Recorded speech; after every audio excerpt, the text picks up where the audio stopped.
In the midst of the Middle East, a compelling and intricate narrative unfolds. The story of Hamas, a faction deeply intertwined in the never-ending Israeli-Palestinian conflict.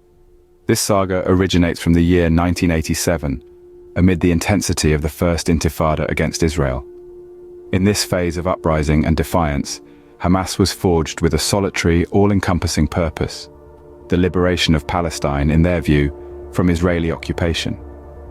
Their tactics, motivations, and ideologies have sparked vigorous global dialogues and debates.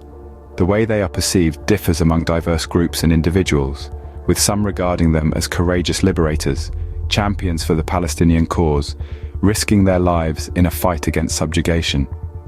Conversely, others label them as terrorists, underlining their strategies and actions, including suicide bombings and rocket attacks targeted at Israel. Following the Hamas militant surprise attack on southern Israel on October 7, 2023, and the killing of over 1,100 innocent people, as well as Israelis, there were also foreigners and children killed. Israel responded with huge force, first sending armored vehicles and infantry into the Gaza Strip, stating their goal was to eliminate Hamas. It is reported to date, over 30,000 Palestinians have been killed, many women and children. The present situation has witnessed a substantial surge in the conflict, marked by both sides exchanging fire and causing widespread casualties, mostly inflicted on the Palestinians. Hamas does not possess the firepower of the Israeli military and has a patchwork of weapons made in China, North Korea, Russia, and rocket-propelled grenades manufactured in Bulgaria and provided by Iran. Western powers have taken a clear stance against Hamas, branding them as a terrorist organization, pointing to their violent tactics as proof. These actions, they argue, are not those of liberators, but of terrorists. They highlight the innocent lives taken by Hamas's attacks, the terror and devastation caused by their conduct. Since the start of this most recent conflict, however, the Western perspective has been challenged, with regular protest marches taking place across the UK and many other countries around the world in support of the Palestinian people, and calling for a ceasefire amid the humanitarian disaster which has unfolded.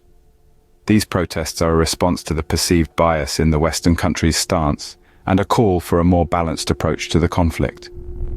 Meanwhile, many Palestinians see Hamas as a political entity battling against the Israeli occupation of their lands, especially in the densely populated and impoverished region of Gaza. They view Hamas as a crucial entity, defending their rights and fighting for their liberation. This sharp divide prompts a plethora of complex questions. Is the terrorist group label fair and justified?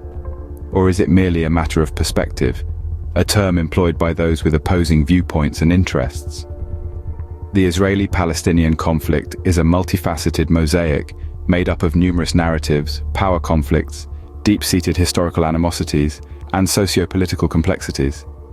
Hamas's role in this mosaic is just as multi-layered and disputed. They are an essential thread, sometimes merging in, sometimes standing out, but consistently contributing to the overall image. This is a tale that develops with each passing day, a narrative of struggle, resistance, survival, and resilience, set against the backdrop of the world's most protracted conflict. Question is, how will it end? Will Hamas survive? What do the Palestinian people want? Is there a compromise? And what are your thoughts? This is the story of Hamas, a hero or villain, depending on one's viewpoint.